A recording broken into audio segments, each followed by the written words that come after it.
paku. Maka dari itu, kalau kita melihat karya seni seperti ini, kita nggak bisa melihatnya itu hanya dari sebuah sudut yang kecil. Hanya sebuah dari sudut pandang yang dekat gitu ya. Ngelihatnya itu harus secara luas gitu ya. Mungkin kalau di Zoom tadi gitu ya, di Zoom terus kita ngelihatnya tuh ini gambar apa gitu ya. Ini kayaknya hanya sebuah paku, ini hanya sehelai dua helai rambut. Tapi ketika dilebarkan gitu ya pandangannya, diperluas pandangannya, terlihatlah sebuah karya seni yang indah. Opa, oma, jemaat yang dikasihi Tuhan. Ada satu hal yang bisa kita refleksikan di dalam hidup kita. Kalau hidup kita yang sudah di umur 55 tahun, tadi Pak Ian mengatakan harusnya nih yang 55 juga masuk gitu ya ke persekutuan ini gitu ya. Ya 55 tahun, ada yang 60 tahun, ada yang 70 tahun, bahkan juga ada yang 80 tahun. Bagaimana cara kita memandang kehidupan yang telah kita lewati? Ada sebuah cara pandang yang menarik. Cara pandangnya ini disebut helicopter view. Helicopter view itu cara pandang yang melihatnya itu nggak hanya dari satu titik.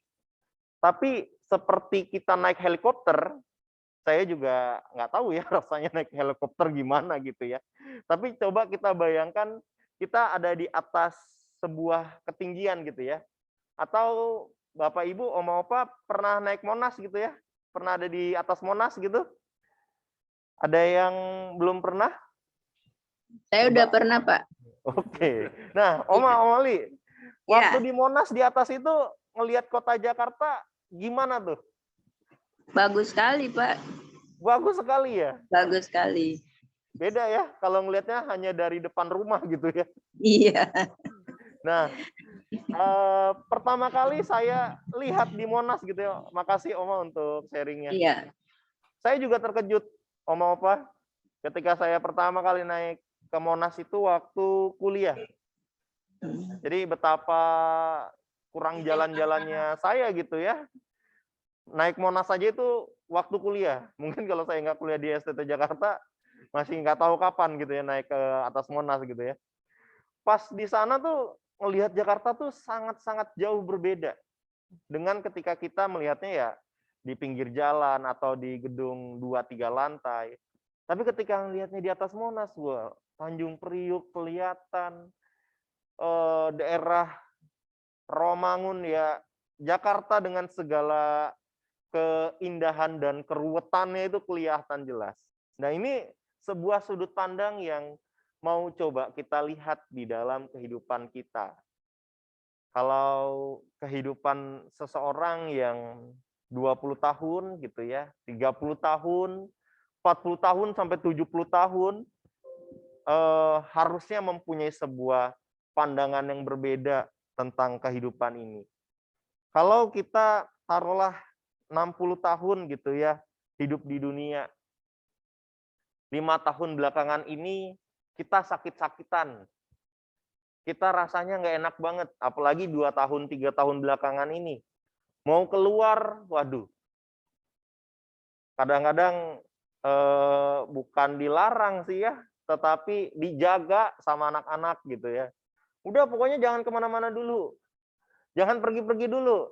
Apalagi waktu itu belum vaksin. Wah, itu saya juga ngalamin. Saya jadi agak protektif ke orang tua gitu ya. Apalagi waktu itu belum vaksin dan bapak tuh punya hipertensi, mama tuh punya gula. Jadinya ya jangan kemana-mana dulu lah.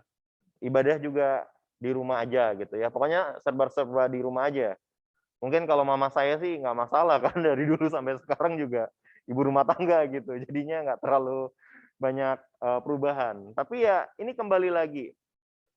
Kita mau melihatnya bagaimana? 5 tahun belakangan ini atau puluhan tahun yang telah kita lewati?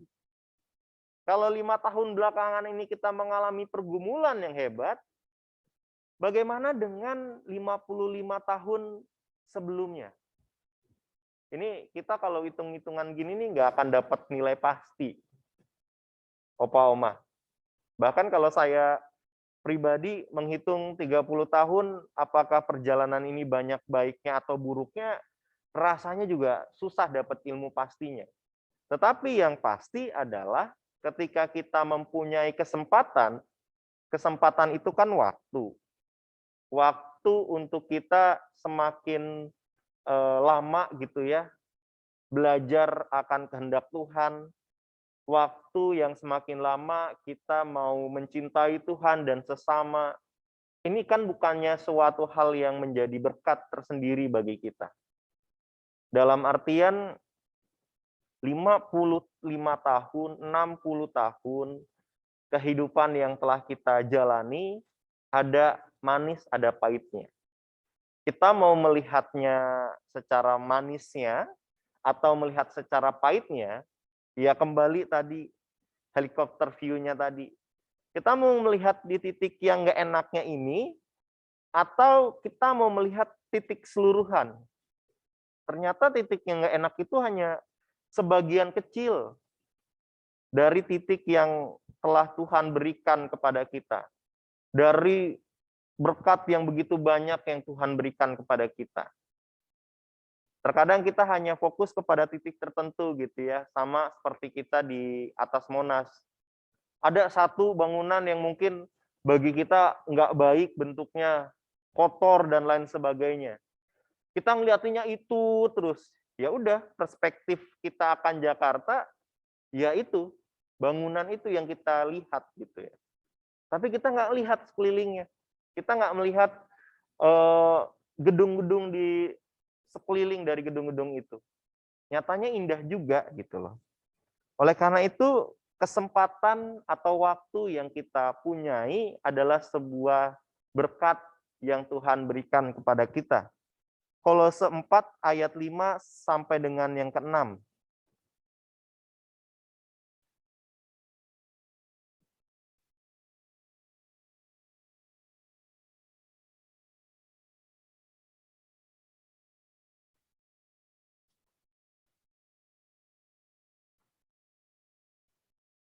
Kolose 4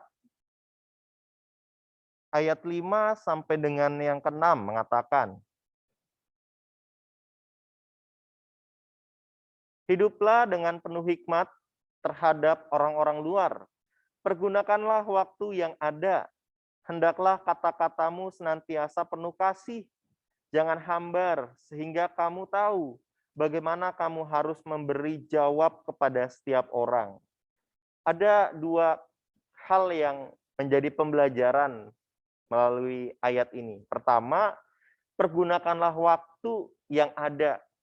Kita menggunakan waktu kita itu bagaimana? 60 tahun, 70 tahun, 80 tahun perjalanan hidup ini dan akan berlanjut ke dalam detik-detik selanjutnya, kita menggunakannya seperti apa? Apakah menggunakannya untuk menjadi pribadi yang menyebalkan atau pribadi yang menjaga kata-kata, penuh kasih, jangan hambar, artinya hidup itu penuh rasa gitu ya. Sehingga kita tahu bagaimana harus bersikap kepada orang lain. Oleh karena itu, sebagai pribadi yang telah begitu banyak diberikan kesempatan oleh Tuhan, kita mau pakai kesempatan itu. Kita mau pakai waktu itu. 60, 70 tahun masih berlanjut sampai detik-detik kesudahannya, kita mau pakai waktu yang Tuhan berikan. Sebagai lansia juga, Bapak Ibu jemaat yang dikasih Tuhan, waktu juga menjadikan diri kita melihat begitu banyak peristiwa. Peristiwa yang terjadi di dunia ini, ataupun di dalam keseharian kita. Peristiwa saya jadi ingat salah satu percakapan dengan seorang jemaat gitu ya. Salah satunya ada di sini. Saya kalau lihat WA pagi-pagi itu ngeri, Mas. Kenapa, Bu? Iya, kadang-kadang takut ada berita duka gitu ya. Entah dari saudara, entah dari teman. Karena ya semakin ke sini ya semakin banyak melihat kedukaan gitu ya. Bahkan saya juga ingat teman saya beberapa waktu lalu kehilangan ayahandanya, lalu ibunya bilang ke dia, ini lama-lama grup SMP, SMA gitu ya, orang-orangnya pada keluar, bukan keluar dari grup, tetapi ya sudah selesai gitu ya. Karena teman saya itu ibunya tuh sekarang umur 70-an kalau tidak salah. Jadi ya ini yang dialami. Tetapi bukankah ada juga sebuah perjumpaan baru dengan pribadi yang lain? Maksudnya apa? Ketika dulu melihat perjumpaan anak-anak gitu ya, maksudnya anak kita nih yang kita punyai, lalu berjumpa dengan cucu, melihat kelahiran gitu kan. Melihat kelahiran mungkin teman kita punya cucu gitu, cucu yang baru, cucu yang nambah lagi dan lain sebagainya. Jadi seperti di dalam pengkhotbah gitu ya, setiap masa ada waktunya. Kita melihat kedukaan, tapi juga kita melihat kebahagiaan. Kebahagiaan ketika ada anggota baru datang, anggota keluarga baru bertambah, baik ketika ada mungkin keponakan nikah, atau anak kita nikah, atau anaknya anak kita nikah, cucu kita nikah gitu ya. Ya ini bertambah lagi gitu kan anggota keluarga. Jadi mana yang mau kita lihat? Ya kedua-duanya sama-sama baik. Ini menandakan bahwa memang setiap masa itu ada waktunya. Lalu juga kita di dalam diri ini, oke tadi Pak Timo katakan, lansia gimana kabarnya? Baik gitu ya. Baiknya lansia gimana? Hipertensi. Baiknya lansia gimana? Minum obat. Kalau nggak minum obat diomelin gitu ya. Baiknya lansia gimana? Wah sekarang susah mau jalan-jalan dan lain sebagainya. Tapi ini bukan menjadi sebuah apa ya? Menjadi sebuah alasan untuk kita nggak bisa menjadi seorang teladan gitu ya. Wah meskipun dalam kebaikan kita tanda kutip gitu ya, kita tetap berdoa kepada Tuhan. Kita tetap semangat beribadah kepada Tuhan. Kita tetap memuliakan Tuhan di dalam kehidupan kita. Bukankah ini juga menjadi sebuah pelayanan kita? Menjadi sebuah teladan bagi keluarga yang kita punyai. Menjadi sebuah teladan bagi orang-orang yang mengenal kita. Kadang-kadang kan kita kadang apa ya, malu gitu ya. Malunya gini, biasa seorang anak meneladani orang tuanya gitu ya. Ada nilai pembelajaran hidup yang dia dapatkan. Kadang-kadang anak itu malu untuk mengakui bahwa ya aku dapat pelajaran ini dari orang tuaku gitu. Kadang-kadang itu tidak terucap, tetapi itu bisa menjadi sebuah pegangan hidup bagi anak, bagi cucu gitu ya. Jadi secara nggak langsung apa yang kita lakukan itu menjadi sebuah teladan bagi keluarga yang kita punyai. Oleh karena itu di dalam Titus 2 ayat 7,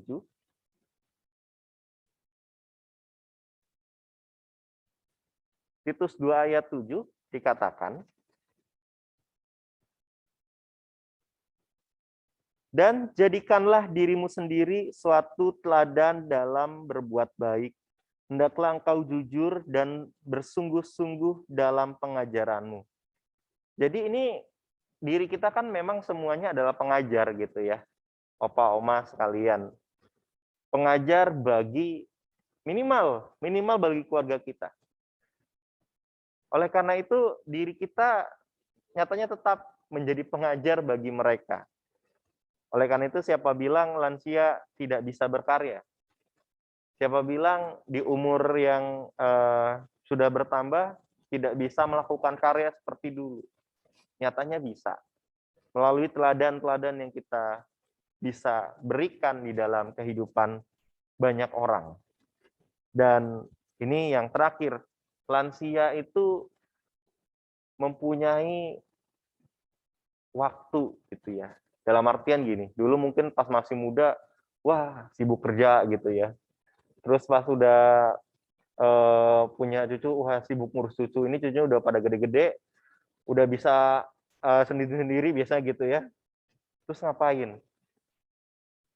Filipi 4 ayat 6, ini menjadi penutup dalam perenungan kita.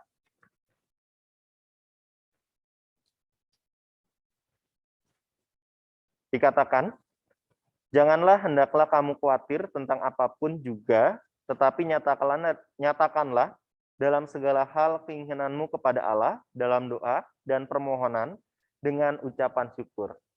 Kita diminta untuk berdoa. Kita diminta untuk tidak jemu-jemu di dalam doa kita.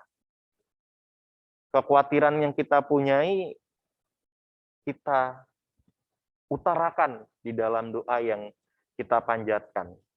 Oleh karena itu, tidak ada sebuah batasan gitu ya, Bapak Ibu jemaat sekalian di dalam doa. Wah, kalau saya doanya nggak indah-indah, saya doanya nggak panjang-panjang, saya doanya nggak bisa memakai kata-kata yang puitis dan lain sebagainya. Ya doa ya doa gitu ya. Doa apa yang menjadi sebuah pengharapan kita, menjadi sebuah kegelisahan kita, menjadi sebuah kerinduan kita. Oleh karena itu, biarlah di dalam Natal ini kita mau tetap semangat di dalam kehidupan kita. Mencoba melihat kehidupan ini dengan kacamata yang lebih luas lagi. Seperti di Monas gitu ya, helikopter view.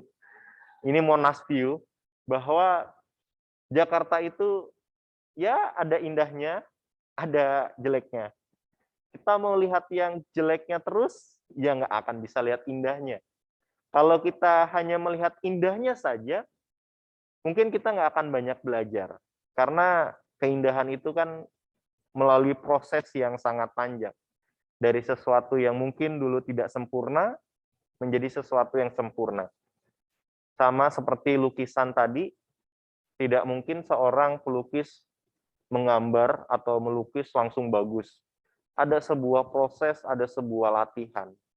Dan kiranya hidup kita juga terus bergumul, terus berproses di dalam kasih Allah. Amin. Kita satu dalam doa, dan setelah ini kita akan berproses bersama, belajar bersama dari Dr. Luisa. Ya, kita bersatu dalam doa. Ya Tuhan, terima kasih untuk renungan yang telah kami dengarkan dan kami renungkan bersama. Ketika kami juga akan belajar mengenai kesehatan yang ada di dalam diri kami, Tuhan tolong kami dan juga pakai Dr. Luisa di dalam menyampaikan pemaparannya dan juga berkati kami di dalam mendengar dan juga memahaminya Tuhan. Inilah doa kami, dalam namamu Tuhan kami Yesus Kristus, kami telah bersatu dalam doa. Amin. Demikian Bapak Ibu, kita sudah mendengarkan renungan dan refleksi Natal dari Bapak Pendeta Setio, Pendeta GKI yang berbasis pelayanan di GKI Pulau Mas. Kami mengundang selanjutnya Ibu Leisa untuk duduk di depan bersama-sama kita semua. Oh ya, sebelumnya saya ucapkan selamat datang dan selamat bergabung juga bagi Bapak Ibu Saudara yang mungkin berasal dari gereja jemaat lain yang tidak hanya dari Jemaat Pulau Mas, yang Bapak Ibu menerima link ini, ya, kemudian Bapak Ibu join bersama dengan kita. Selamat mengikuti, ya. Semoga kita semua diberkati pada siang hari ini. Baik, Bapak Ibu, saudara, masih tetap bertahan. Masih tetap bertahan ya. Udah lebih kurang kira-kira 45 menit ya. Kita duduk bersama-sama di sini ya, mendengarkan renungan dan refleksi Natal tadi dari Pendeta Setio. Kalau ada yang mau minum silakan. Silakan ya Bu ya, dikasih kesempatan. Ya. Oh, Opa, Oma yang mau minum silakan ya. Ya, minta mau minum sejenak atau mau berdiri ya, silakan sejenak ya, supaya jangan sampai kita nanti ya terganggu. Silakan Opa Oma. Ya, di tengah-tengah kita sudah ada lengkapnya adalah Pendeta Muda Dr. Luisa A-nya Ariance ya Ibu ya. Ariance Langi. MSI MA. Memang saya nggak tanya, tapi saya udah baca biografinya ya. Ibu Luisa atau Dr. Luisa ini dari Fakultas Kedokteran Universitas Kristen Indonesia. Sama Bu, saya juga dari UKI. Cuman di depannya Bu. Saya juga alumni UKI, cuman saya dari Fakultas Ekonomi. Ya, ya nggak beda-beda jauh ya, saudara ya. Kemudian kalau nggak salah mungkin Ibu sang berumur 61 tahun ya Bu ya, ada ya? 60 pas. Oh kemarin, November. Ya, berumur 60 tahun, mungkin Bapak Ibu bisa tebak ya, kira-kira Ibu Luisa dari mana? Sulawesi Utara ya Bu ya? Manado, ya. Saya juga pernah lihat Ibu waktu itu di Kick Andy ya, waktu itu dokter pahlawanku. Ya, dokter, betul ya? Betul. Dokter pahlawanku, ada beberapa dokter waktu itu yang diwawancarai oleh Kick Andy. Salah satu Dokter Luisa ya dikenal sebagai dokter bencana, Bapak Ibu, saudara. Betul ya Bu ya? Ya, karena ya ini yang luar biasa. Dokter Luisa selalu hadir di setiap bencana. Jadi kalau ditanya di mana saja udah yang tidak terhitung mungkin. Bahkan kalau saya dengar kemarin yang paling mengerikan ketika memberi bantuan di Nepal ya, sampai ke luar negeri itu luar biasa. Ya, kalau bukan karena tangan kuasa Tuhan yang menolong, itu terjadi runtuhan ya di sana ya. Sebagai dokter malah ibu juga ikut mengungsi katanya. Itu luar biasa. Jadi Bapak Ibu, Opa Oma, kalau kita bisa berada bersama-sama di sini, kita semua dengan Ibu dokter itu semua karena anugerah Tuhan. Amin. Karena Tuhan masih memberi kita kesempatan. Jadi kalau tadi Pendeta Setio bilang tidak ada alasan walaupun lansia untuk melayani. Ini terbuka kesempatan nih Bapak Ibu Saudara, kita belum ada pengurus komisi lansia nih. Ya, di kami di Pulau Mas Ibu, GKI Pulau Mas, komisi lansianya masih digabung dengan komisi dewasa. Ya, Bapak Ibu Saudara. Nanti mungkin Bapak Ibu Opa Oma ini calon pengurus komisi lansia. Mungkin kita Majelis Jemaat akan membentuk pengurus komisi lansia. Jadi tidak ada alasan untuk melayani berkarya di usia yang indah, yang senior. Baik. Silakan tanpa memperpanjang waktu lagi saya beri kesempatan mungkin untuk Ibu Luisa untuk melanjutkan. Silakan Bu. Puji Tuhan. Shalom. Tadi kita sudah mendengarkan firman Tuhan, sekarang saatnya saya berbagi ilmu. Ya, izin share screen Bapak Ibu. Jemaat yang dikasih Tuhan, terima kasih untuk kesempatan juga yang sudah diberikan kepada saya untuk menjadi pembicara pagi yang indah ini. Maraton ini dari semalam ya, kemarin malam, nanti lagi malam, dan tentang kesehatannya. Saya sebenarnya ahlinya ahli gizi ya. Jadi kepakaran saya itu gizi.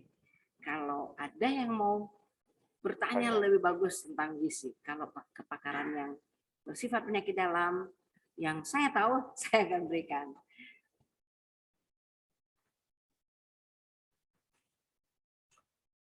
Bapak Ibu yang dikasih Tuhan, ini dia yang diberikan kepada saya untuk menjadi topik ancaman penyakit hipertensi dan pencegahannya pada lansia ya, Bapak Ibu.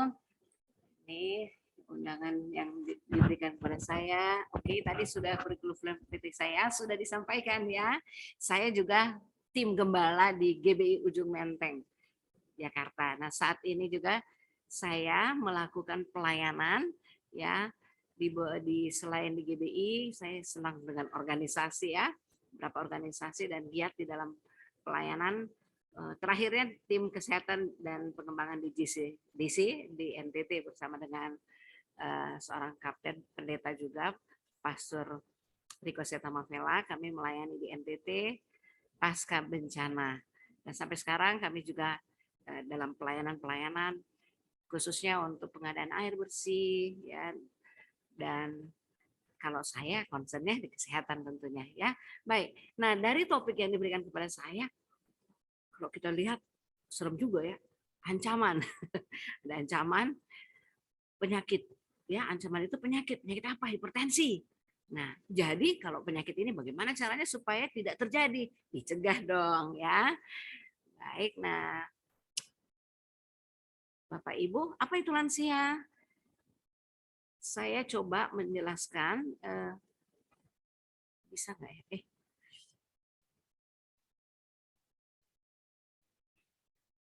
Nah, gitu. Ini saya bisa dibantu, ada kesulitan. Ini kesulitan.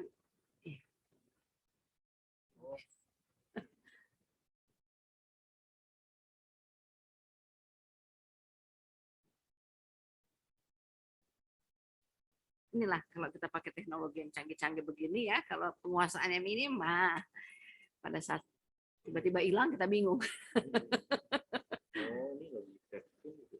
Iya, share screen, jadi atau kita gini.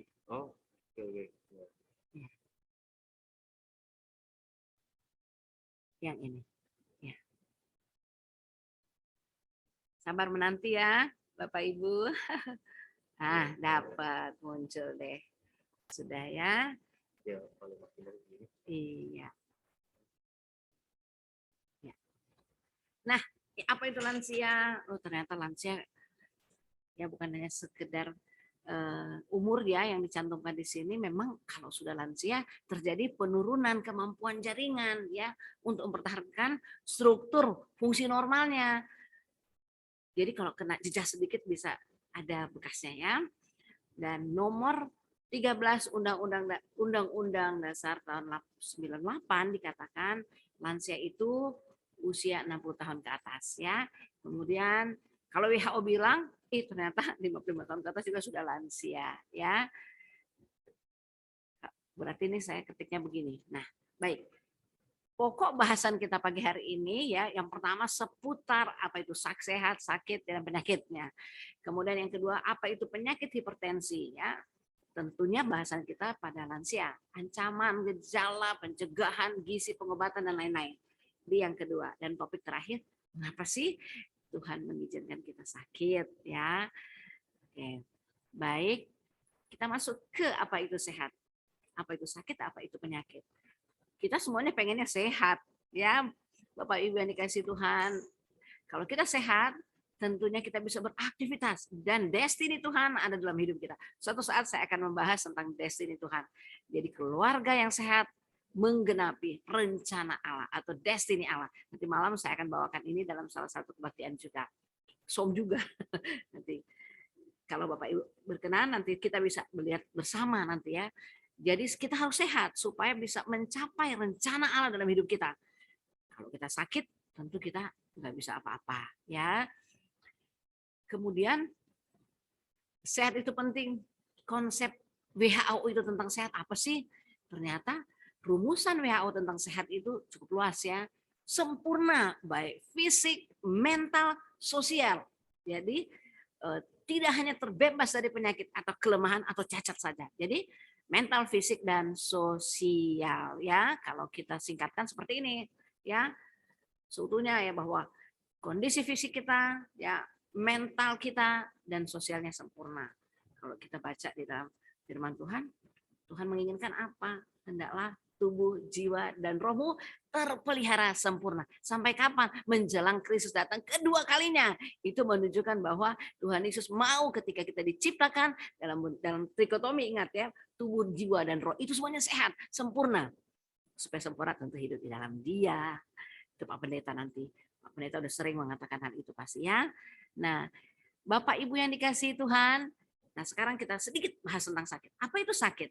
Sakit adalah istilah untuk keadaan buruk pada apa? Kadang-kadang pikiran, ya, tubuh dan jiwa. Artinya apa? Ternyata tubuh, jiwa, dan roh ini juga bisa sakit, ya. Oleh sebab itu, kadang-kadang perasaan gak enak juga ya. Sudah menunjukkan, aduh gak sehat ya, aduh badan saya lemes, sakit, aduh gak enak badan. Nah, kira-kira suka seperti itu ya. Nah, Bapak Ibu, sekarang kita masuk ke fase penyakit. Kalau tadi kan sehat, sakit. Nah, penyakit itu sendiri. Ya. Penyakit.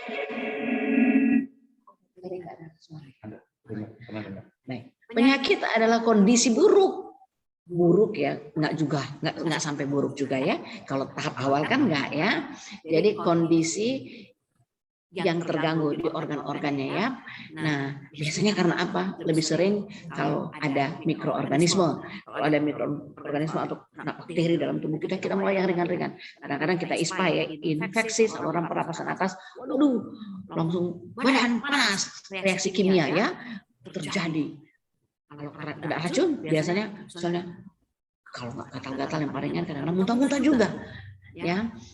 Jadi munculnya suatu gejala yang nggak sempurna, yang biasanya kita aman-aman saja, ini kena ya. Berarti penyakit itu disebabkan oleh sesuatu, ya.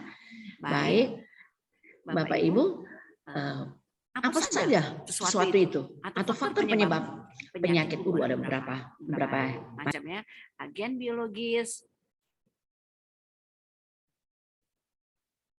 ya, virus, bakteri, jamur, bisa juga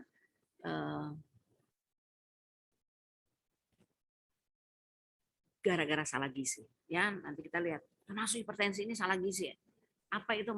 Asupan yang terlalu banyak ya. Makan itu harus secukupnya sesuai angka kecukupan zat gizi. Jangan berlebih. Nah, kalau berlebih yang ada apa? Penyakit ya. Nah, bisa juga karena agen kimia. Misalnya kita terlalu minum panas-panas banget, ya, lama-lama bibirnya perih kan, luka. Bisa juga zat kimia yang lain ya. Kita salah minum, salah makan, ternyata mengandung zat kimia ya. Nah, atau agen mekanis. Misalnya kita kena benturan badan kita, ada pukulan dan seterusnya. Nah, itu juga menyebabkan penyakit ya. Nah, sekarang kita masuk pada topik kita. Apa itu penyakit hipertensi? Ya, pada lansia. Bagaimana ancamannya, gejala pencegahan, isinya, pengobatan, dan seterusnya. Nah, ini kita mulai masuk ya. Nah, Bapak Ibu yang dikasih Tuhan, apa itu hipertensi? Hipertensi itu tekanan darah tinggi.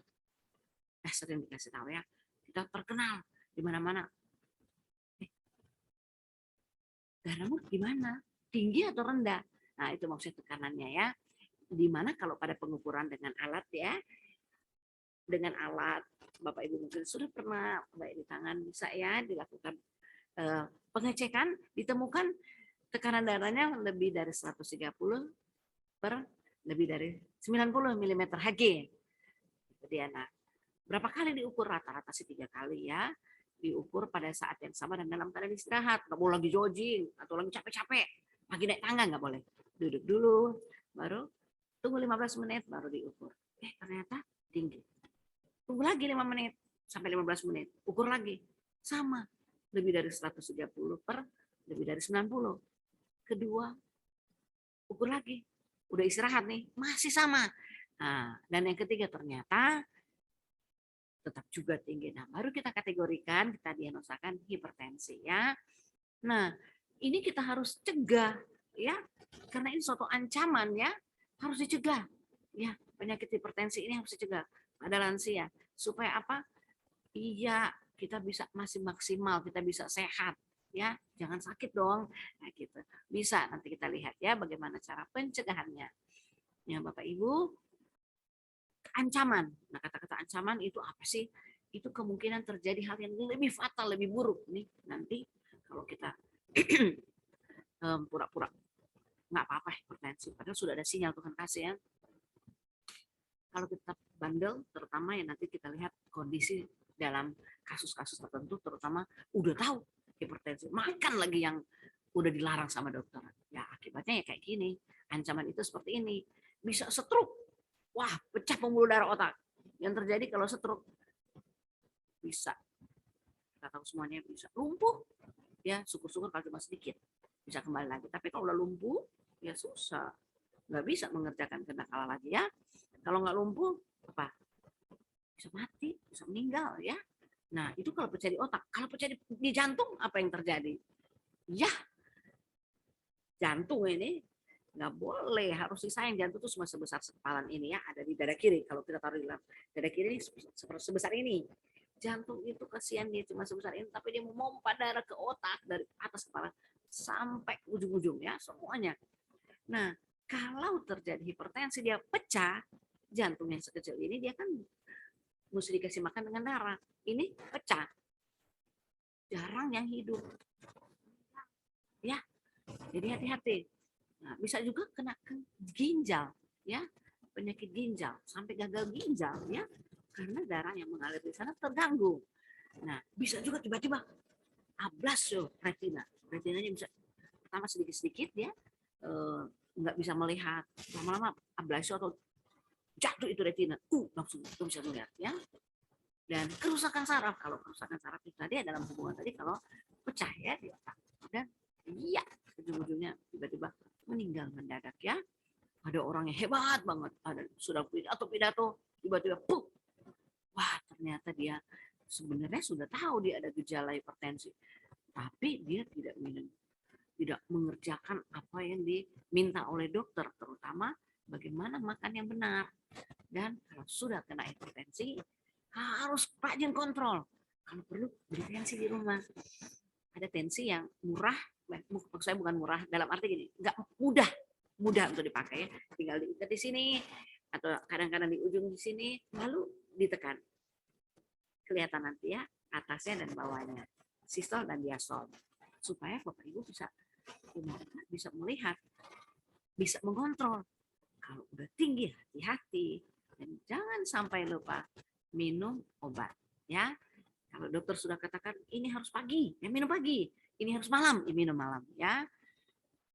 Kemudian ini klasifikasi hipertensi menurut WHO ya. Saya cuma tampilkan kalau kita sudah masuk ke hipertensi ada di sini ya. Ini dia. Dan dalam perbatasan 140 sampai 149 untuk sistol dan diastol kurang dari 90 ya. Itu dari WHO, tapi ada juga para pakar GNC. Ada kalau American Heart Association memberikan yang ini ya. Ini dia. Nah, di sini kita kategorinya 60 ya sampai 64. Kalau minimalnya 121 sampai 83, normalnya 134/87. Nah, kalau sudah maksimal 147 sampai 91. Lebih dari ini ya udah. Sekali lagi 100 lebih dari 148 atau 150 per lebih dari 91 atau 90 udah masuk kategori hipertensi ya.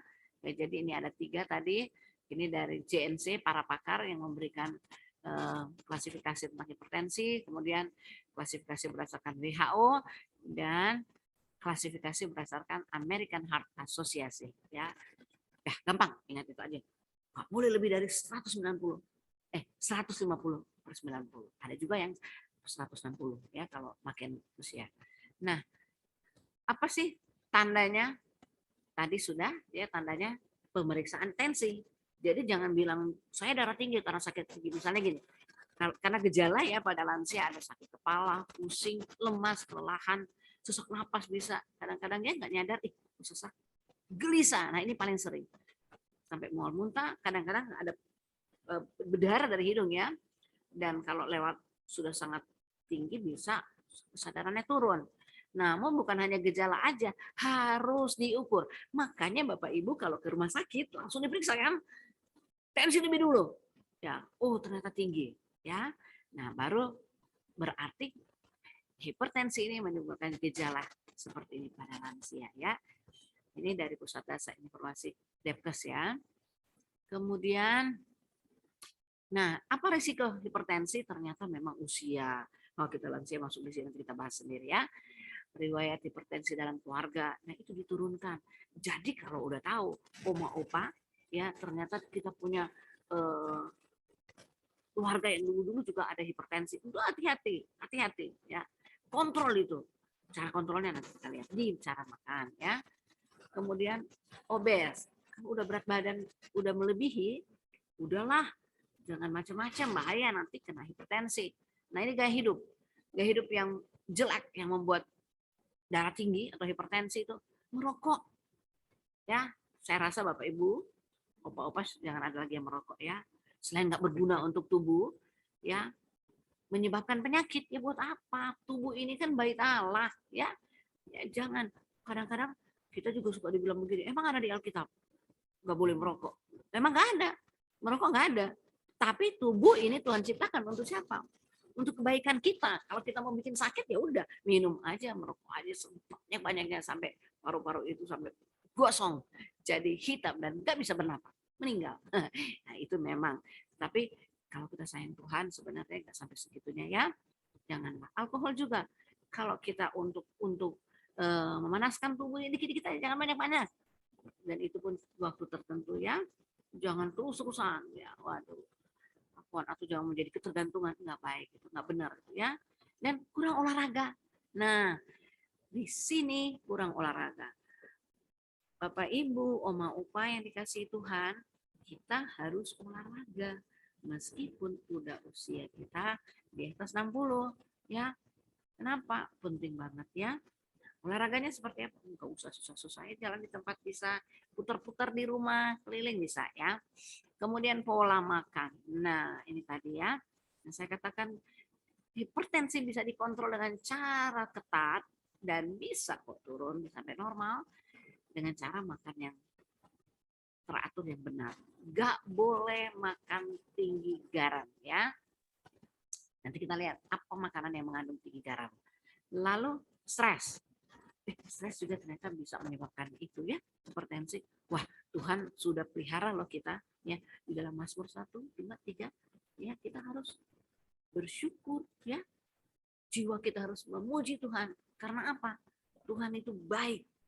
Bisa kita hitung kebaikan Tuhan selama umur 60 tahun ke atas kita hidup di dunia? Enggak bisa.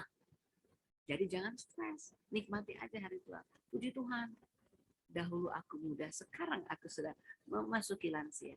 Saya juga tadinya, Bapak Ibu yang dikasih Tuhan, melihat masa lalu saya. Aduh, saya bilang ya Tuhan, ternyata saya sekarang sudah masuk. Ya, bulan yang lalu, 60 tahun. Saya bilang ya Tuhan, sudah ya, sudah masuk lansia. Dan saya berpikir begini, oh saya mau pensiun, mau ini, tidak mau begini, tidak mau begitu. Terus adik saya telepon, adik saya ini dari Amerika, namanya Elsie. Sekarang dia sudah datang ke Indonesia, tapi masih di karantina. Wow, dia beda dengan saya, itu namanya Elsie Wangi. Suami dia orang Manado juga, sama dengan saya. Suaminya orang Jawa, sama dengan saya. Dokter Heru, suami saya orang Jawa juga. Nah, kalau dia suaminya pendeta juga, dia juga pendeta, ya maksudnya sarjana dan baru selesai dari STT terkenal di sana ya, baptis di sana besar. Dia menjadi doktor dengan cum laude, dahsyat lah pokoknya, mendapat penghargaan dan sana sini. Karena apa? Dia cinta Tuhan luar biasa ya. Nah, dia Bapak Ibu yang dikasih Tuhan sekeluarga ya, melayani Tuhan. Dan anak-anaknya sekarang yang satu ada di satu di Amerika, dapat orang Amerika, satu di Belanda dapat Belanda, dan beliau sekarang datang ke Indonesia dan anaknya melayani juga di Indonesia ya. Nah, jadi saya mau kembali lagi stres.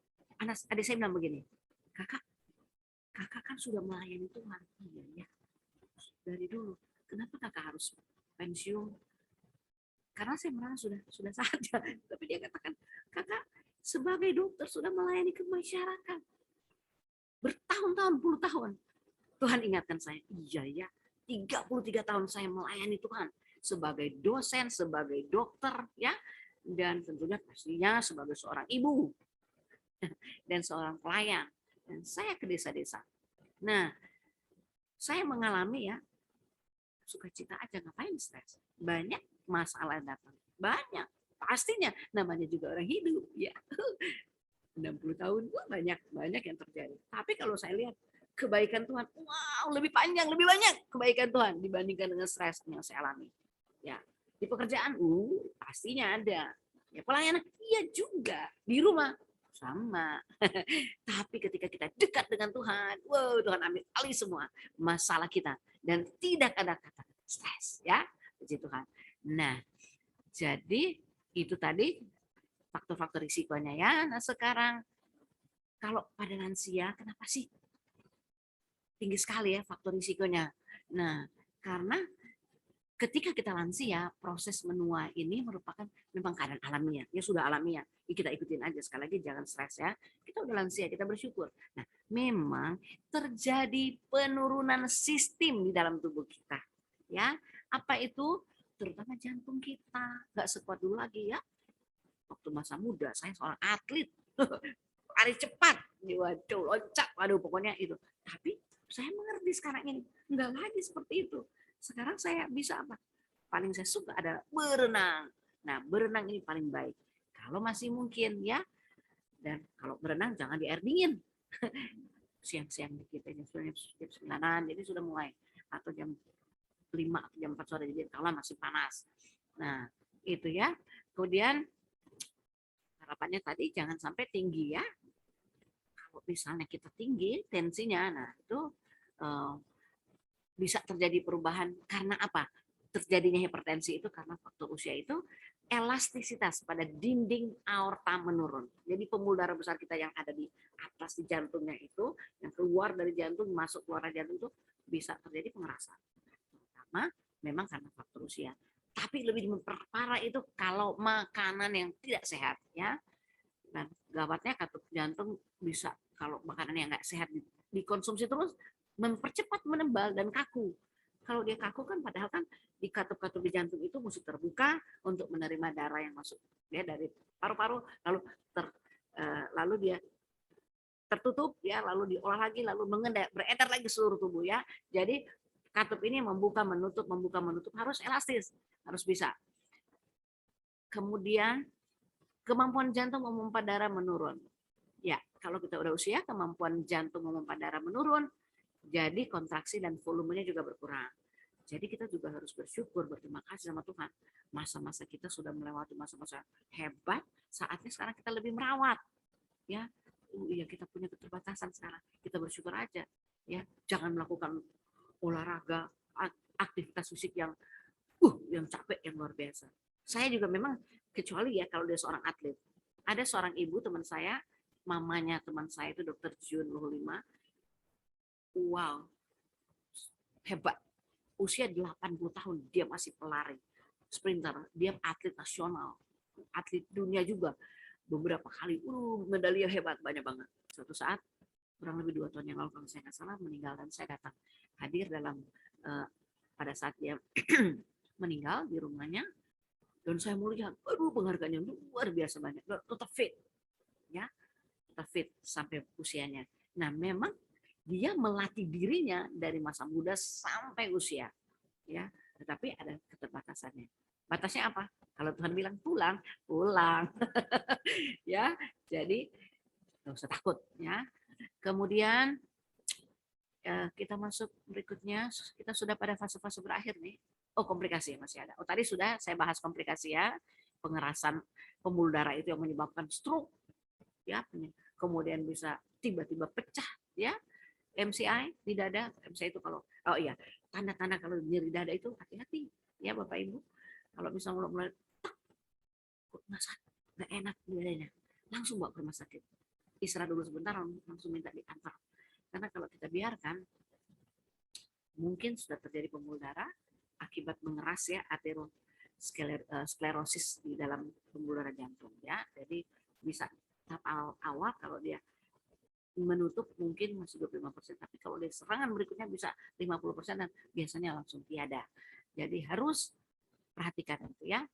Kemudian itu tadi bisa gagal jantung ya, langsung meninggal, dan itu kalau di kepala, gagal ginjal ya, dan tadi buta. Ini semuanya ya komplikasi yang ancaman. Tapi 2 kali dibahas supaya Bapak Ibu, Oma Opa mengerti ya.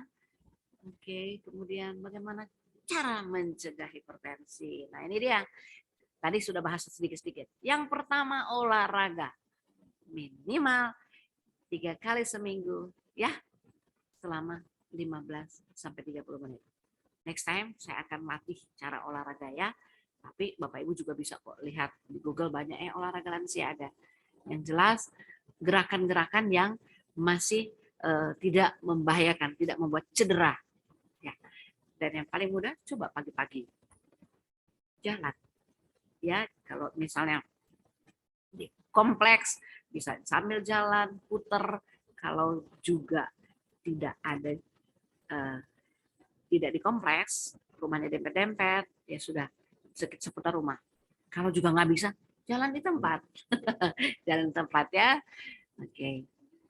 Kalau masih bisa berenang, oh keren, bagus ya. Jadi sekali lagi minimal 3 kali seminggu ya, Senin, Rabu, Jumat olahraga. Ya, jangan biarkan diem itu badan, harus olahraga ya. Lakukan juga hobi-hobi ya yang menyenangkan. Bapak Ibu, saya senang banget masak. Ya, masak itu juga aktivitas, walaupun memang melakukannya bisa juga sambil duduk ya, kupas bawang dan lain-lain. Tetapi kadang-kadang kalau kita memasak itu kita juga fresh, kita senang karena mengerjakan kesukaan kita ya. Kemudian pola makan yang sehat. Nah ini dia, perbanyak konsumsi buah dan sayuran. Suatu saat saya akan mengajarkan tentang gizi seimbang. Nanti undang saya pendeta ya. Ya.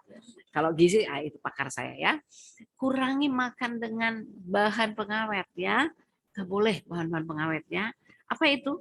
Kalau kita makannya makanan-makanan kaleng, ya hindari aja.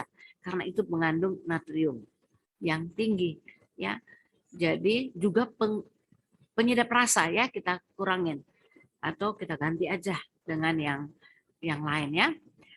Membatasi penggunaan tadi garam. Kalau garam itu langsung diberikan, jangan lupa per hari kita maksimal itu 1 sendok kecil peres ya. Itu pun udah berbagi-bagi, bukan 1 kali makan ya. Nah, lalu kalau berat badannya tinggi, ya udah dikurangin ya. Ya, dikurangin berat badan. Kemudian tadi sudah, jangan merokok, jangan minum alkohol ya. Rutin periksa tekanan darah, dan kalau sudah dikasih obat, taati minum obat ya. Nah, Bapak Ibu yang dikasih Tuhan Yesus, ini ada di gambar dari Kemenkes ya. Pencegahan dan pengendalian hipertensi. Bahan makanan yang harus dihindari. Nah, ini dia makanan yang diolah dengan menggunakan garam dapur atau baking powder dan soda. Nah, rupanya jangan terlalu banyak makan roti, ya, biskuit, kue asin, keripik asin, dan makanan kering atau yang asin-asin ya. Lalu apalagi? Nah, ini dia makanan yang diolah dengan garam dapur, diawetkan. Ya, misalnya apa itu makanan kaleng, dendeng, sosis, abon, ebi, udang kering. Waduh, enak sih, tapi nggak boleh ya. Terasi, ada di sambal, hati-hati. Telur asin, nah ini juga enak, tapi nggak boleh ya. Telur pindang, acar asinan, dan tauco daging asap nugget ya. Wah, ini nggak boleh, mohon maaf nih. Enak tapi nggak boleh. Makanan yang diawetkan dalam kaleng seperti ikan sarden ya, kornet, sosis, sayuran, dan buah dalam kaleng.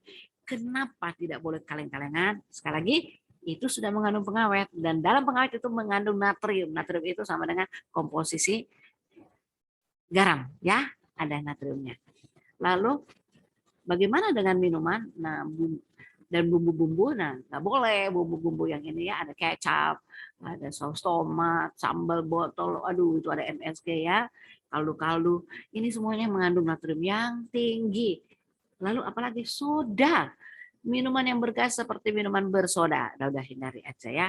Udahlah, anggaplah dulu kita masa muda, kita udah salah, kita makan enak-enak, kita minumnya enak-enak, wah. Nah sekarang Tuhan bilang, sudah ya, hindari ya. Ganti yang lain ya, lebih baik minum air putih atau air yang lain. Nah, nanti kita lihat apa ya. Nah, hindari juga margarin, mentega, keju ya. Margarin, mentega, keju, pokoknya yang asin-asin itu ya. Kemudian, Bapak, saya sudah melebihi waktu kah? Masih bisa. Baik. Iya, kalau gitu apa dong yang bisa dimakan? Nah, ini dia. Bahan makanan yang diperbolehkan ini masih saya ambil dari Kemenkes ya. Jadi ini sudah tersebar di seluruh Indonesia. Kenapa ya? Bahan makanan harus yang segar. Coba lihat. Beras. Ubi. Jadi kalau beras kan bukan makan beras. Olah dulu, masak dulu ya. Jadi nasi. Lalu ubi. Wah, saya suka banget. Ubi apa ini? Ubi kukus saja ya. Nggak usah digoreng, kalau digoreng juga tinggi minyaknya. Waduh. Nah, ya ubi, ya mie boleh tapi jangan terus-terusan. Buat sendiri juga bisa ya, enak. Maizena, ya maizena. Tepung jagung ya. Kemudian hankwe, terigu, ya gula pasir juga jangan banyak-banyak ya. Kemudian artinya yang segar-segar. Nah itu karbohidrat. Lalu ini protein. Protein diambil dari mana yang paling bagus? Kacang-kacangan ya. Ya, juga misalnya kacang hijau, kacang merah, ya kacang mede, tempe, tahu, tapi tahu yang tawar, jangan tahu yang khas ya ini ya, juga oncom. Nah, ini kalau kita lihat ternyata protein nabati, bukan protein hewani ya. Hewani boleh, tapi jangan banyak-banyak, dikit. Lalu minyak goreng ya tanpa ya minyak goreng tapi jangan banyak-banyak juga, nanti lebih banyak. Ada sekarang ada bahan cara masak yang paling bagus juga dengan dari apa bahan yang dibuat dari batu itu penggorengan, jadi tidak harus pakai minyak. Sik, kita kasih telurnya langsung ya bisa ya, jadi nggak pakai minyak ya. Kalau mau pakai margarin yang tanpa garam ya. Sayuran dan buah-buahan segar. Ini dia sayuran dan buah-buahan segar. Nanti saya kalau saya ajarkan gizi seimbang, singkatnya gini, satu piring itu separohnya isinya adalah sayur dan buah, separuh ya. Lalu kalau piring ini bulat, ada piring, ini dia, ada piring, di depan saya ada piring. Ini dia, kelihatan ya Bapak Ibu ya. Ini separohnya, kalau separohnya ini bisa di atasnya ini isinya sayuran dan sini buah, atau sayuran semuanya. WHO menyarankan 5 jenis ya, sayuran dan buah. Kita di Indonesia kita memakan banyak sayuran, menu yang isinya 5 jenis atau lebih dari 5. Apa itu? Pasti semuanya tahu. Ingat, gado-gado, enak. Asik kan gado-gado ya. Apalagi Redo katanya Bapak Pendeta. Iya, ada lagi buah. Kita maunya apa? Rujak. Sedap ternyata. Itu sehat ya. Nah, jadi begitu ya. Setengahnya. Setiap makan setengahnya isinya itu. Baru nih, ini setengah ya, ini setengahnya. Lalu setengahnya ini isinya apa? Di sepertiga di atasnya ini yang dari setengah itu isinya lauk pauk. Mau ikan, mau daging dikit, atau protein tempe tahu yang tadi. Baru sisanya cuma dikit segini, itu nasi. Jadi dikit banget nasi kita yang kita makan. Ya. Oke. Kemudian nanti ada pertemuan khusus, saya ingin membahas benar-benar gizi sampai tuntas ya. Kalau itu pakarnya saya ya. Dan memang saya gizi masyarakat ya. Kita masuk ke sini. Ini kita benar-benar sudah di ujungnya. Mengapa Tuhan mengizinkan saya sakit? Kalau ada yang sakit nih, mau hipertensi kah atau sakit apa aja?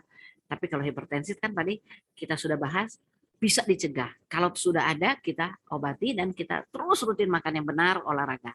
Ya, hindari kebiasaan yang buruk ya, alkohol, merokok ya, apalagi bapak-bapak. Udahlah, jangan itu, menyakiti aja tubuh kita sendiri ya, dan Tuhan tentunya. Nah, sekarang kalau kita lihat ini mengapa Tuhan mengizinkan kita sakit. Tunggu ya. Nah, ini dia Bapak Ibu yang dikasihi Tuhan. Alasan Tuhan mengizinkan kita sakit antara lain. Yang pertama, Tuhan memberikan kepada kita kehendak bebas memang ya. Ibrani 12 ayat 6. Kita boleh melakukan apa saja. Tapi ingat baik-baik, karena Tuhan menghajar orang yang dikasihinya dan ia menyiksa orang yang diakuinya sebagai anaknya. Ya, ternyata kita udah, misalnya kita sudah mengerti ya, bahwa nggak boleh makan yang, atau nggak boleh hidup yang semau-maunya yang menyebabkan kita sakit.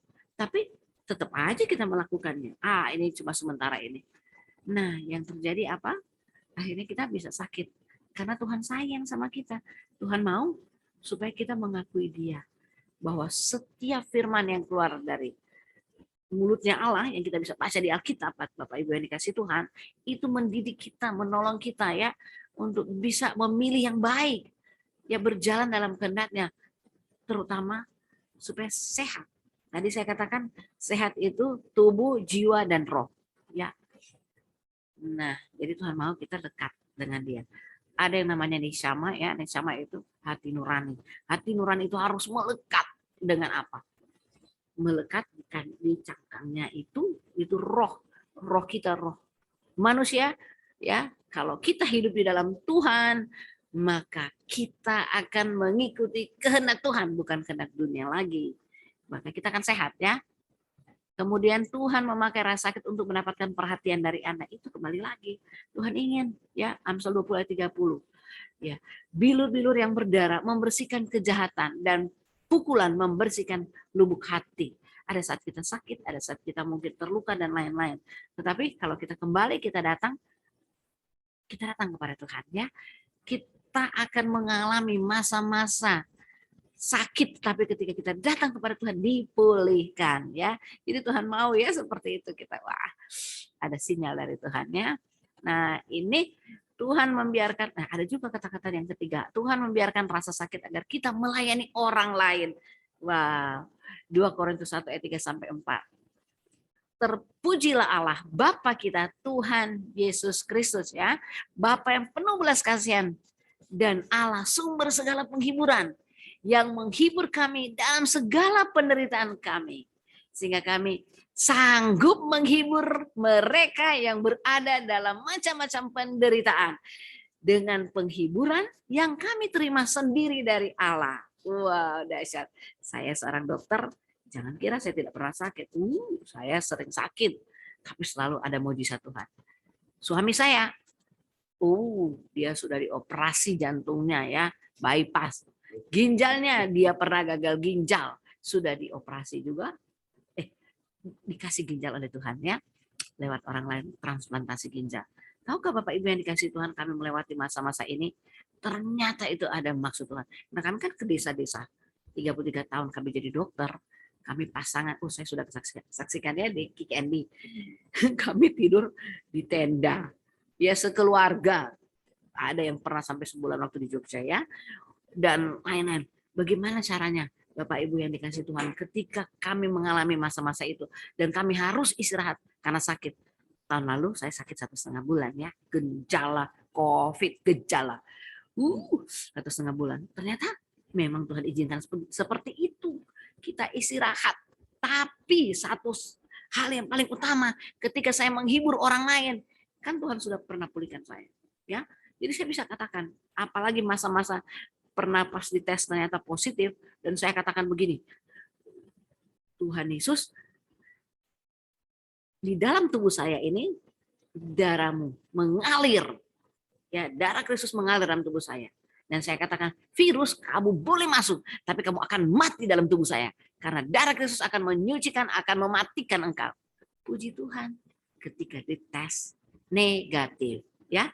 Nah, dan saya bisa katakan itu sama orang lain.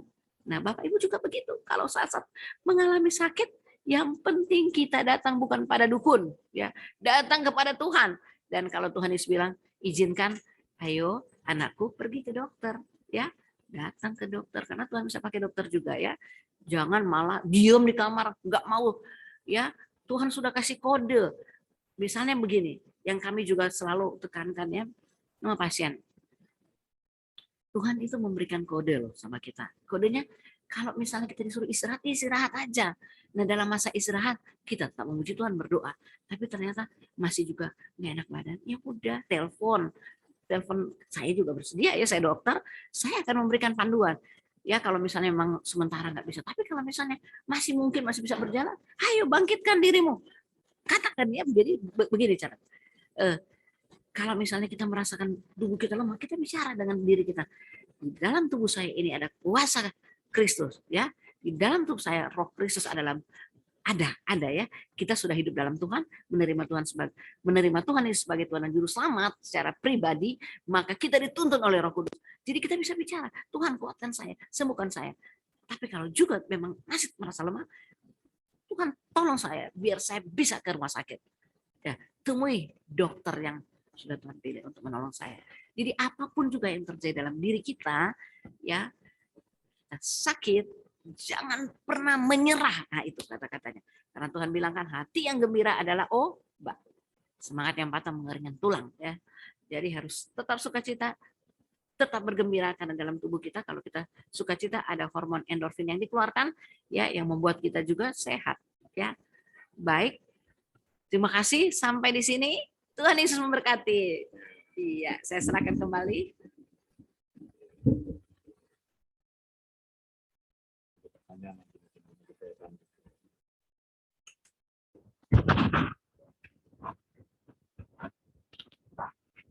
Ya, terima kasih Dr. Luisa atas presentasinya, materinya. Pasti berguna ya Bapak Ibu, Opa Oma untuk kita semua. Untuk saya apalagi. Pasti berguna ya. Iya, supaya jangan mengalami penyakit hipertensi dan lain sebagainya. Baik, Bapak Ibu, Opa Oma ada pertanyaan, dikasih kesempatan, ada waktu beberapa menit. Jika ada yang mau bertanya, ya langsung aja kali ya Dok ya, langsung aja ya, selilisan ya. Sampai jam berapa kita? Paling 15 menit ya, 15 menit lagi. Ya, masih kuat ya Bapak Ibu, Opa Oma bertahan. Ya. Kalau ada yang mau bertanya silakan bisa langsung open mic-nya. Ya. Silakan. Kalau ada yang mau bertanya seputar penyakit tadi, hipertensi atau makanan bergizi, tentang kesehatan, ya, tentang kesehatan, ya, pastinya sangat bermanfaat untuk kita. Atau silakan, ada? Terima kasih, saya Erika. Silakan. Saya mau bertanya, kalau ke lab, dokter, kalau ke lab itu selalu dibilang tentang laju endapan darah. Apa itu, dokter? Iya, laju endap darah, pemeriksaan laboratorium. Iya. Salah satu melihat fungsi normal atau tidak, ya. Iya. Iya. Apa yang ditemukan, Ibu? Dan Ya, kurang mengerti saya soal laju endapan darah dan pengentalan darah. Iya, biasanya kalau dia normal ada nilainya laju endap darah itu. Kalau dia batas normal ya itu aman, artinya darah ibu baik. Kalau dia ternyata laju endap darah LED-nya tinggi, nah biasanya pada penyakit-penyakit kronis ya, biasanya juga pada TBC dan lain-lain. Nah kalau dia normal ya sudah nggak apa-apa. Jadi ada ukurannya. Batas ukurannya berapa, Dok? Tergantung Ibu, tergantung dari laboratorium yang memeriksa. Jadi di situ ada nilai normal. Ibu bisa lihat di situ biasanya misalnya hasilnya. Ya, itu nilai rujukan itu ya. Iya, lihat di nilai rujukan karena beberapa laboratorium itu memakai rujukan yang beda-beda ya. Iya, iya. Alat-alatnya kan tergantung alatnya ya, Bu. Oh gitu. Susah juga dong kita mau berpatokan mana yang benar. Oh, enggak, kalau di situ kalau di situ kan ada rujukannya. Kalau di bawah dari rujukan ya udah berarti dia kurang. Kalau di atas ada rujukan ya lebih. Gitu. Nggak usah susah-susah Ibu. Kalau apa yang kita bisa kita mengerti ya sudah. Kalau nggak mengerti nggak usah susah-susah. Ya. Ya kalau nggak ngerti kan kita cari di mana-mana supaya kita bisa mengerti. Ada di situ, ada. Setiap Ibu periksa langsung ada di situ. Misalnya nilai normalnya 30. Kalau dia 15, oh berarti dia kurang. Kalau dia 50 berarti dia lebih. Gitu. Oke, ya. Iya. Ya. Baik, terima kasih dokter. Iya Ibu. Ya, terima kasih Opung. Silakan.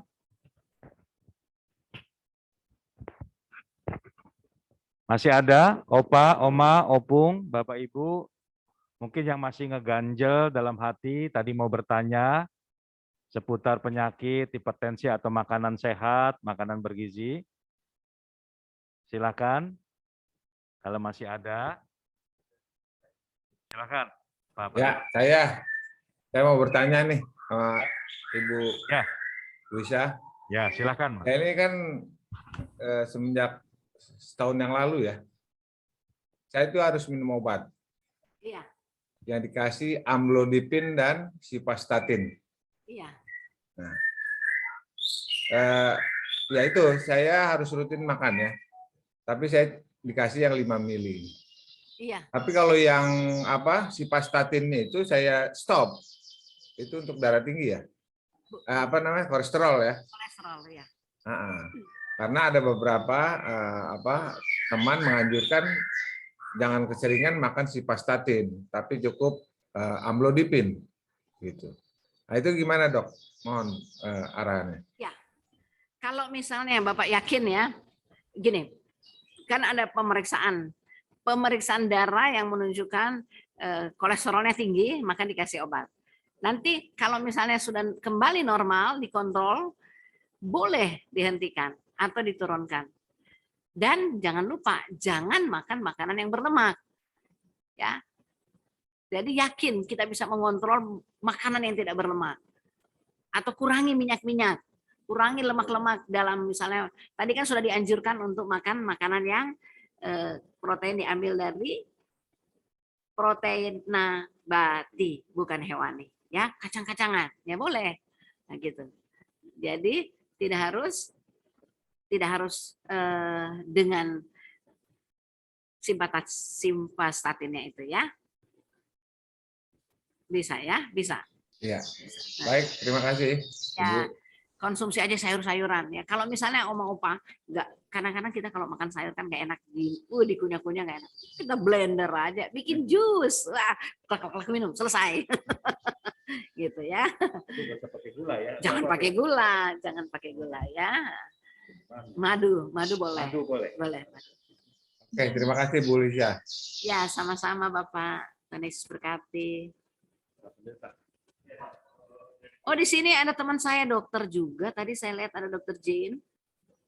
Dokter Ellen. Oh, sudah keluar ya. Iya, maaf. Tadi udah aja lu. Ya. Tadi dokter katakan makan kacang-kacangan. Iya. Tapi sebaliknya dengan apa nama itu? Asam urat. Ya. Asam urat. Iya, segala sesuatu yang berlebih tidak boleh. Jadi mungkin masa sebelumnya sudah terlalu berlebih-lebih, akhirnya terjadi penumpukan. Oleh sebab itu makan secukupnya. Kalau sudah ada hasil laboratorium ternyata memang asam uratnya tinggi, ya sudah, berarti ganti yang lain ya. Iya, sayur-sayuran yang lain yang tidak mengandung asam urat yang biasanya yang tidak berwarna hijau, ya. Masih banyak. Kalau di blender sesudah dimasak apa mentah-mentah dok sayurnya? Bisa, orang sakit kan di blender. Gak apa-apa, bisa Ibu. Masak juga jangan terlalu banyak masak ya. Okay. Tapi beberapa makanan kalau kita mau makan gado-gado masa kita blender nggak enak juga. Nggak enak banget. Ada kacangnya juga. Iya. Saya kalau di gado-gado saya suruh kurangin kacangnya. Bumbunya itu. Iya, kalau bikin sendiri. Tadi saya lupa katakan semua masakan. Saya senang masak ya. Waduh, kalau saya masak semaunya kita, tapi dengan catatan kita mau buat supaya sesuai selera. Namun harus juga cara pengolahannya benar ya. Misalnya mulai dari persiapan ya, sayur-sayurnya itu harus dicuci dengan bersih satu-satu daunnya ya.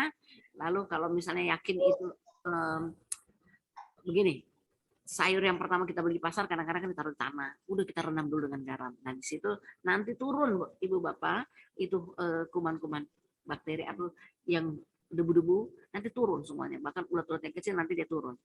Baru kita satu-satu sayur, misalnya kangkung kita cuci di air mengalir, baru kita olah. Jangan sampai menyek sampai udah hitam sayurnya, udah nggak karuan, udah nggak enak dimakan. Nah paling nggak kan kita cuma, kalau saya masak kangkung 1 kali putar lagi 1 kali, udah selesai itu. Ya, jadi masih enak gitu, masih ada rasa kangkungnya, bukan rasa pahitnya karena udah hangus. Baik, Jadi, iya Oma, iya, Oma Erika ya, Erika Tapaheri. Iya Oma, saya selalu Oma, Tuhan Yesus baik ya. Ya. Ada lagi? Baik, iya silakan.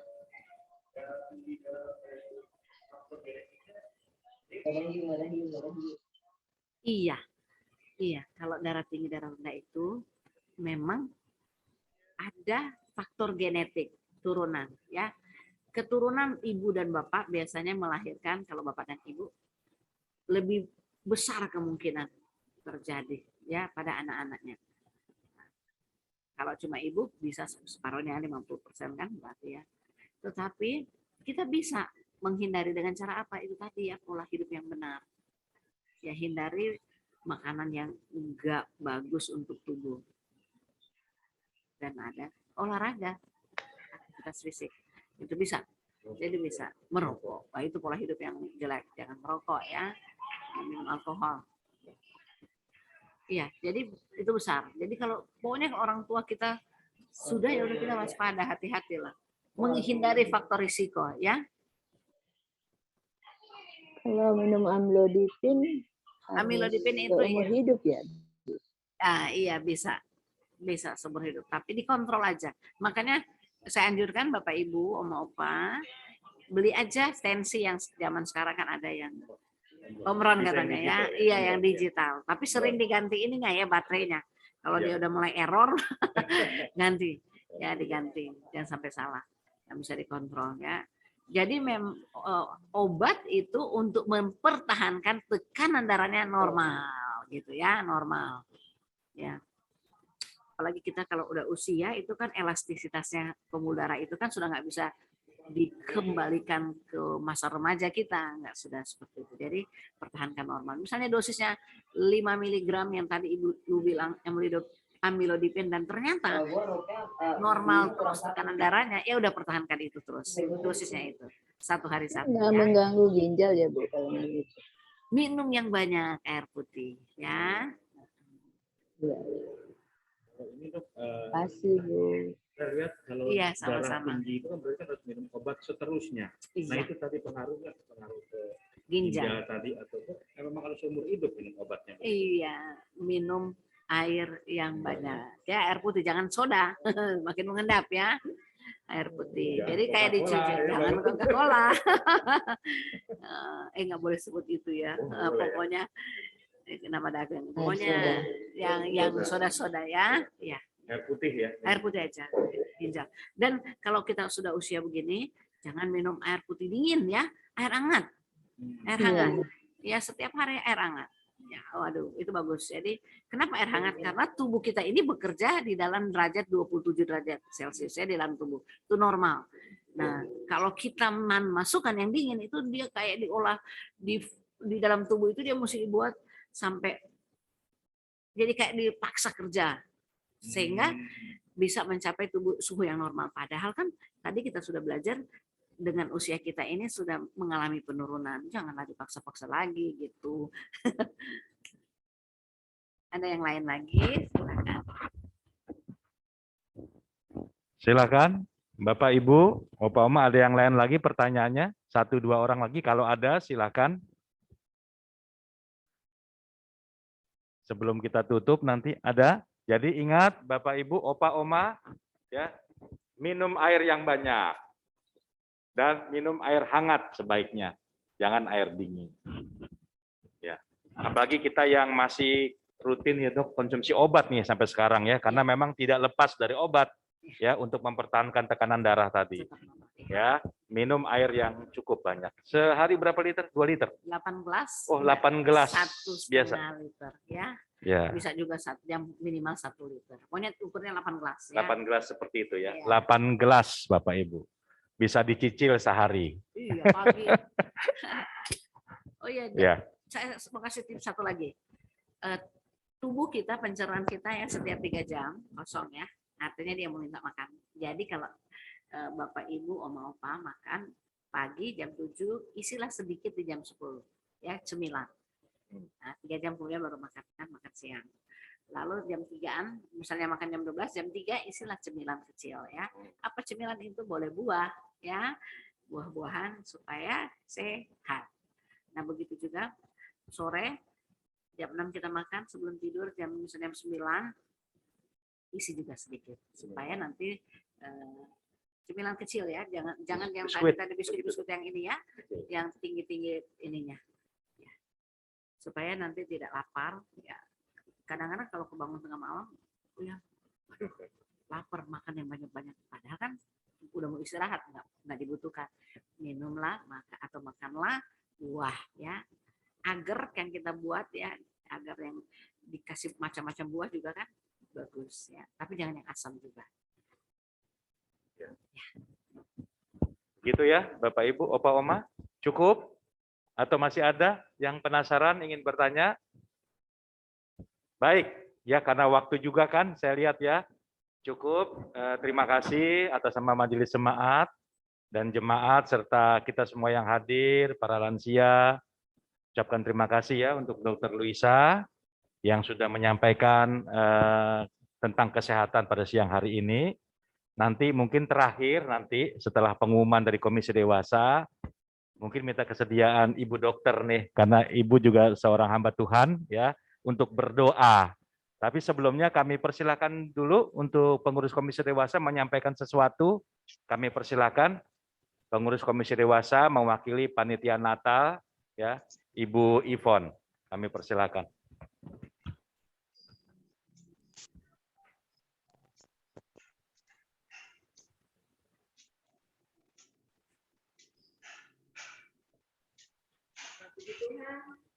Bapak Ibu, Oma Opa, kita bersyukur ya kita sudah mendengar dari Dr. Loisa.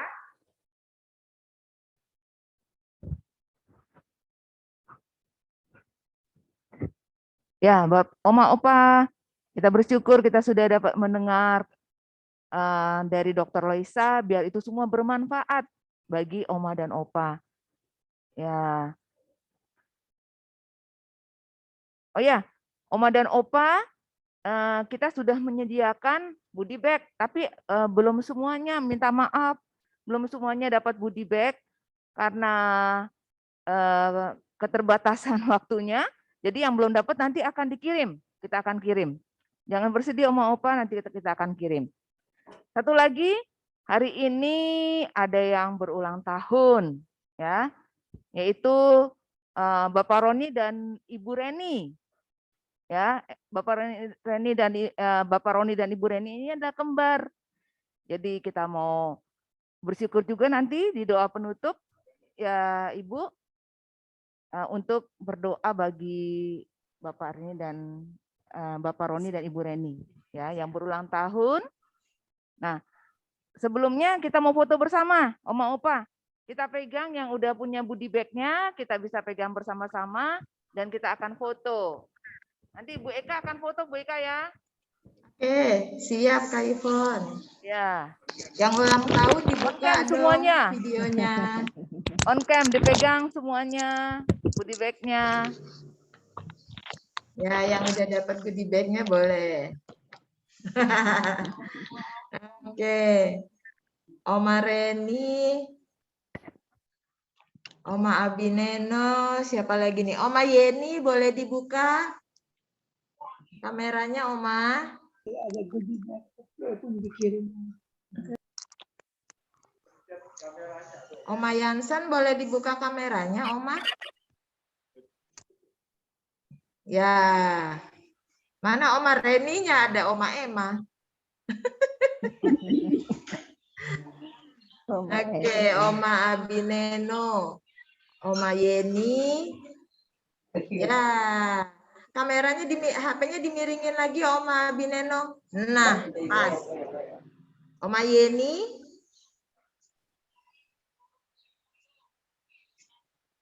Ya, goodie bag-nya boleh dipegang Oma Abineno. Oma Abineno udah terima belum?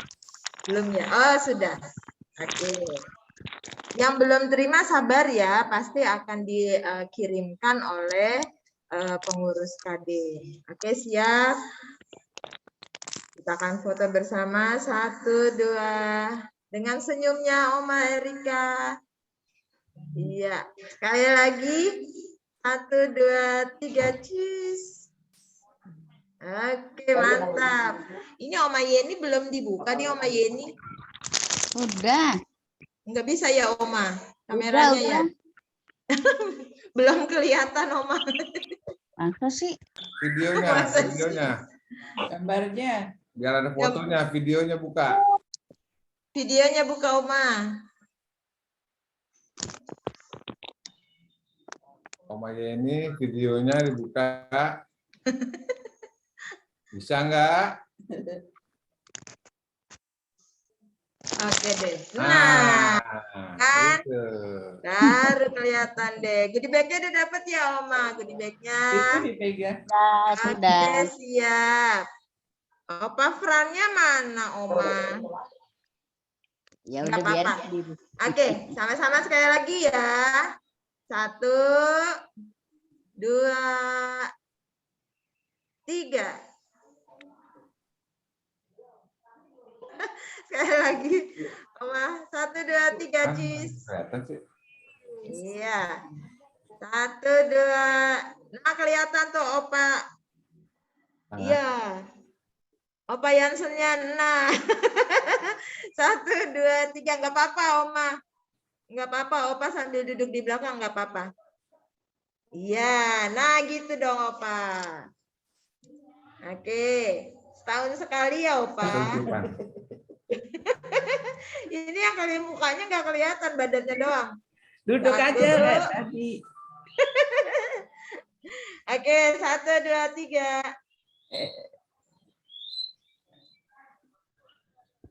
Iya. Oke. Ya, terima kasih Bu Eka untuk fotonya. Nanti akan diberikan ke Padus ya Bu Eka, biar semuanya lihat. Ya, untuk itu kita juga akan menyerahkan kepada Dr. Loisa goodie bag-nya juga kenang-kenangan. Silakan Pak Timo. Tuhan, terima kasih. Ya, Ibu kenang-kenangan kita ucapkan terima kasih ya. Ya, saya terima kasih ya. Tahan dulu, Kak Timo, tahan dulu. 1, 2, 3. Bentar, 1, 2, 3. Oke. Oh iya. Oke ya, 1, 2, 3. Ini. Oh iya ya. Sip. Terima kasih. Oh ya. Ya, minta lihat mungkin Ibu Dokter. Sekaligus menutup. Menutup. Mari kita berdoa. Kami memuji meninggikan nama-Mu, Tuhan Yesus Kristus yang mengasihi kami. Terima kasih untuk hari yang indah ini, untuk siang ini Tuhan. Kami telah selesai mendengarkan firman-Mu juga pengetahuan tentang hipertensi. Ya Tuhan, kami percaya ini semuanya kasih karunia Tuhan, sehingga kami masih diberikan waktu untuk mendengar. Kami masih sehat-sehat. Terima kasih banyak ya Bapak. Secara khusus Tuhan kami mau berdoa, memberkati setiap jemaat yang ada di tempat ini. Baik yang hadir maupun yang tidak. Tuhan lawat mereka, Tuhan kasih mereka. Biar semuanya dalam keadaan baik-baik. Tuhan memberkati tugas tanggung jawab pekerjaan mereka. Terima kasih banyak ya Bapak. Juga untuk anak-anak yang masih dalam pendidikan Tuhan memberkati. Terima kasih Tuhan Yesus. Pelayanan yang sedang atau yang sudah diprogramkan di gereja GKI ini, Tuhan Yesus tolong supaya berjalan dengan baik, semuanya dalam pengaturan Tuhan. Untuk tahun ini Tuhan sudah pelihara, tahun-tahun ke depan atau memasuki tahun 2022, pastinya Tuhan juga pelihara. Tuhan Yesus memberkati. Terima kasih Tuhan Yesus. Kami juga teringat ada kakak beradik yang sedang ulang tahun hari ini. Bapak dan Ibu Roni dan Reni. Terima kasih Tuhan untuk 1 tahun bertambah usia. Kalau dihitung ke belakangnya Tuhan, berapa tahun mereka sudah hidup, bagaimana Tuhan mengasihi mereka. Tidak ada yang bisa diterbalaskan kebaikan Tuhan. Sungguh Tuhan Yesus, kebaikan Tuhan yang dahsyat sudah Tuhan berikan bagi mereka. Di masa-masa pandemi ini juga Tuhan.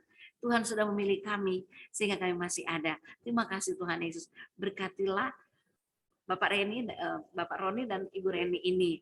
Biarlah masa-masa hidup mereka itu ada dalam tangan-Mu. Mereka masih bisa dikasih kesempatan untuk berkarir, berkarya bagi hormat kemuliaan nama Tuhan. Terima kasih Tuhan Yesus. Sekali lagi kami bersyukur, berterima kasih untuk acara siang hari ini.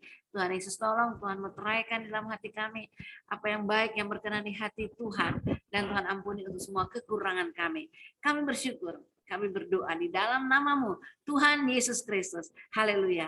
Amin. Terima kasih Bu Luisa. Terima kasih. Ya. Terima kasih Bu. Baik, Bapak Ibu, tibalah kita sudah mengakhiri acara kita atas nama Majelis Jemaat, ya, Panitia Natal, juga pengurus Komisi Dewasa mengucapkan Selamat Natal 2021 dan memperingati tahun baru 2022.